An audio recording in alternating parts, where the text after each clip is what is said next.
پونه در ادامه این گونه نوشته بود: آن شب نمیدانستم که با گفتن این جمله جان برادر خودم را به خطر خواهم انداخت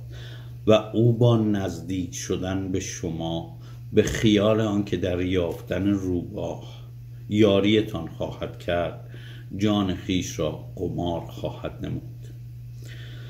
هرچه سعی کردم او را از شما دور نگه دارم هیچ فایده‌ای نداشت و او روباه را مجبور کرد تا فرزند خیش را به قتل رساند. وقتی دیدید ماتیار دست بردار نیست و هر لحظه به روباه، یا بهتر است بگویم به پدر خود نزدیک و نزدیکتر می شود، بالاخره بعد از کلی کلنجار با خودتان تصمیم گرفتید طی نقشه زیرکانه او را نیز همچون دیگر عزیزان خود از سر راهتان بردارید. برای همین برنامه آن مسافرت را با فریدون چیدید و از آنجایی که می‌دانستید ماتیار ما را در آن سفر همراهی نخواهد کرد، اسلحه کمری خودتان را در خانه جا گذاشتید تا افرادتان با آن اسلحه پسرتان را به قتل رسانند و بعد از آن هم قتل فجیع را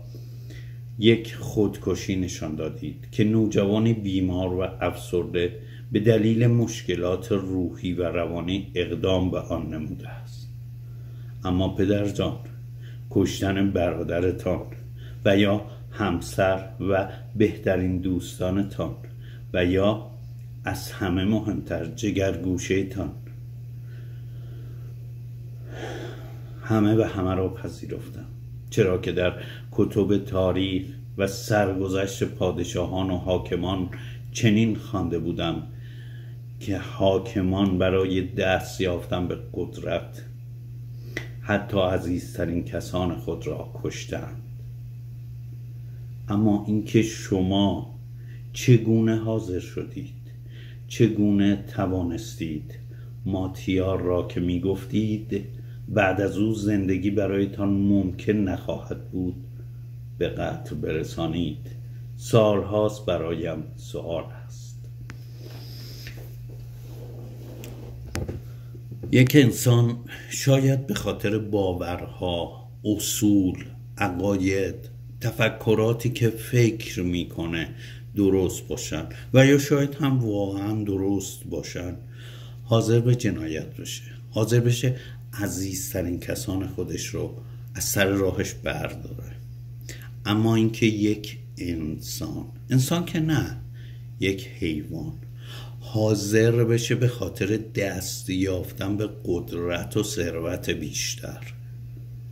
باورها و اصول و عقاید خودش رو در ظاهر نشون بده، در حالی که اصلا و ابدا اون اصول براش مهم نیستن، اون عقاید، اون راه و روش ها